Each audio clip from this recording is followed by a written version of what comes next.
4 people are dead, 17 hospitals. Susan Kelleher with our top story. Shut down and boarded up, a Jamaican restaurant where a shooting spree killed 4 people, injured 18. The shooting turned a birthday party into a bloodbath. Shots rang out on the dance floor early Saturday morning. Today, 2 days after the massacre, neighboring businesses fear retaliation from a Jamaican posse. You never know what can happen. You never know who might come by and want to retaliate from what happened. You nervous about a possible retaliation? Yes.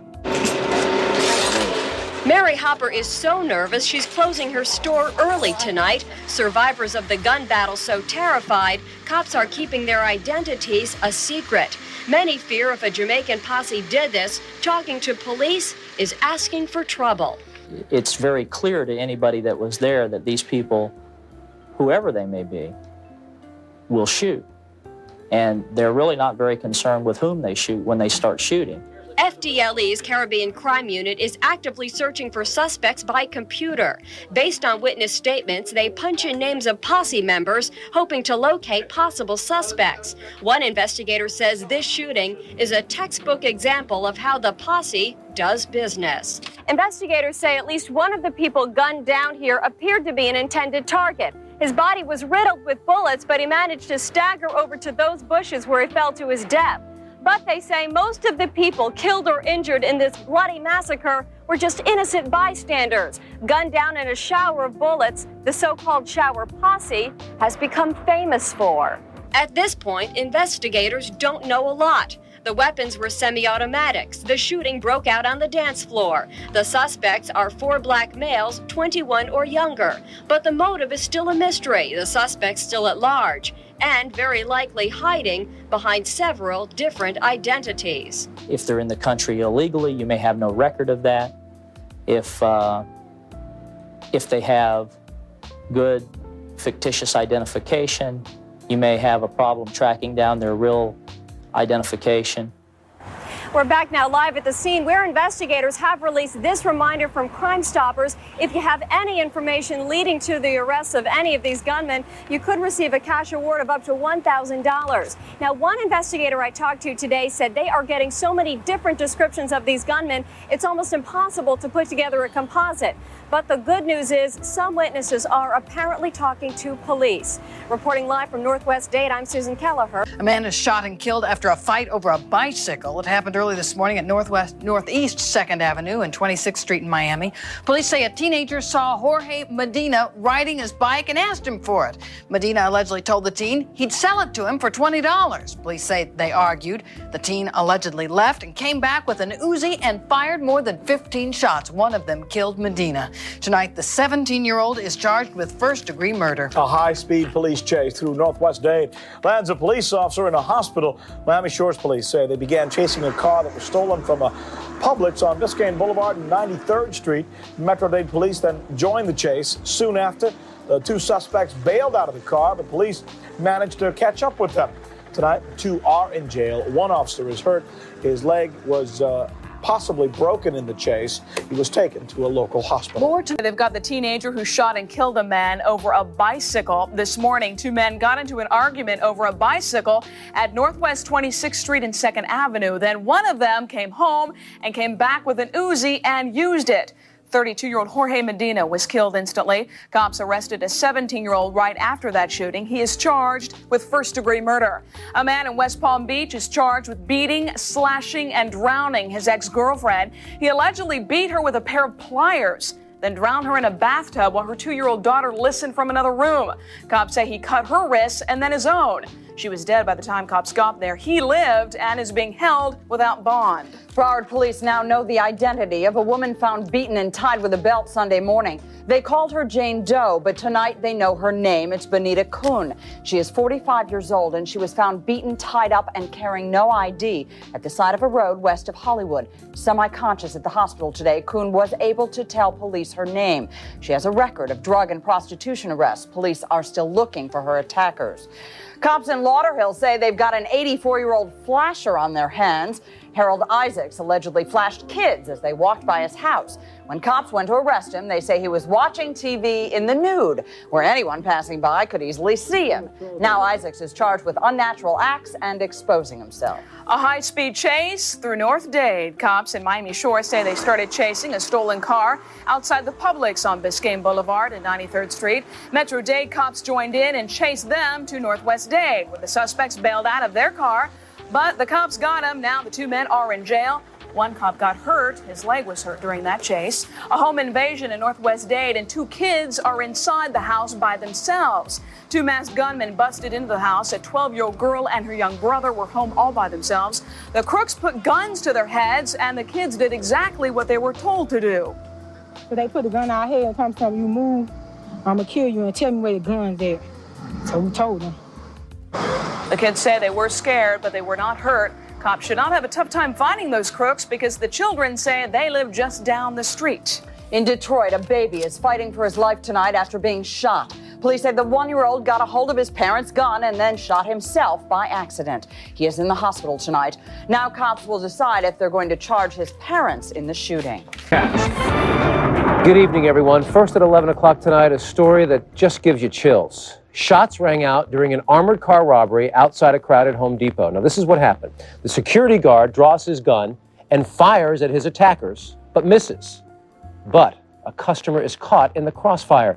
Nightcast reporter Carrie Sanders joins us live now from North Miami Beach. Carrie, this story on Thanksgiving Eve of all times, you can't believe that something like this could happen. It's horrendous. Photographer Rudy Marshall was the first on the scene here. When he arrived, he said it was mayhem. There were ambulances, there were fire trucks, there were policemen all over the place. This is what we understand. That Wells Fargo armored truck is right out here. The guard is coming out with the night's receipts. He's got the satchel in his hand. As he is getting into the back, he's struck in the back of the head. Apparently, as he's going down and being repeatedly hit by one of two thieves, he pulls his weapon. As he takes his weapon, he shoots and apparently hit this innocent bystander. And as you said, this is so sad. Thanksgiving Eve, an innocent bystander is dead.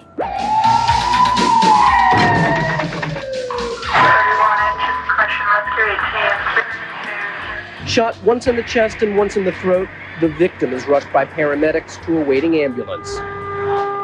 He was an innocent bystander, shopping at the Home Depot, picking up some extra chairs to put around the Thanksgiving dinner table when he stumbled onto the robbery. This Wells Fargo guard was walking out of the store with the night's receipts when he was jumped from behind. One of the thieves repeatedly hit the guard over the head. The guard pulled his gun and fired. He got confused, took his gun out, and shot the wrong person. Standing by guy that was coming to buy something in the store. Police are unsure if the guard accidentally killed the bystander. They suspect the thieves may have also fired their guns. There's two guys just walked up, I guess, from the Home Depot in there, and they attacked him. And they started beating on his head. And one of the guards. What did they hit him with? Some kind of instrument. It was like just all because he had his head. This unarmed security guard was working in the parking lot and drove up on the robbery. I mean, he's just coming from Home Depot too. His wife walks over there. The victim's wife left the Home Depot in shock. Her husband had apparently come up to the store to buy a few last-minute items. With him at the Home Depot, their one-year-old son, a child confused and frightened by something he is too young to understand. Now, police have very little description other than to say that there were just two thieves that they were believed armed, took off. Other than that, they do not know much about them. There were two guards with this armored truck, the one that was carrying the satchel, the other one that was inside the truck in the driver's position. And apparently the rules of the way it works is while he is seated inside the truck, if there is an attack, he is not to get out and come out and draw his weapon and apparently shoot. And apparently Wells Fargo has a good reason for that, although tonight it's hard to get an understanding. Apparently that's a system that they have in place from previous attacks. So nonetheless, we had the one guard who was out here, pulled his weapon, and by all indications from what witnesses are saying, when that guard pulled his weapon and fired, he hit an innocent bystander. Just a terrible story here this Thanksgiving Eve. Tony? Absolutely awful. Our prayers go out to the family. Let me just ask you again, any shred of evidence at all that we can look for to apprehend the two thieves? I have asked police tonight, and they're going on what witnesses tell them, and they don't have any descriptions. They just know that they were two men And I mean, that could be, as you know, that's just not a description. They just jumped in a car and they took off, and it's just terrible. They have looked into the possibility of whether this may be connected to other attacks at other Home Depots, but it does not appear that this is related to any other robbery attempts or successful robberies at other Home Depots. Okay, Carrie, thank you very much. 6. 5 people are arrested and charged with the beating death of a University of Miami medical student. Good evening. Police say this man died because of his race. He is Vietnamese, and while he was at a party last night, a fight broke out. Police say other partygoers were beating him up simply because he is Vietnamese. Channel 7's Carlos Harrison with our top story.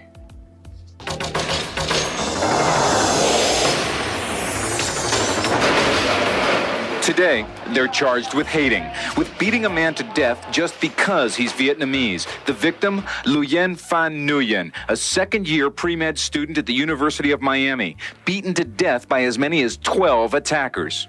They beat him so severely that he became unconscious and was not breathing.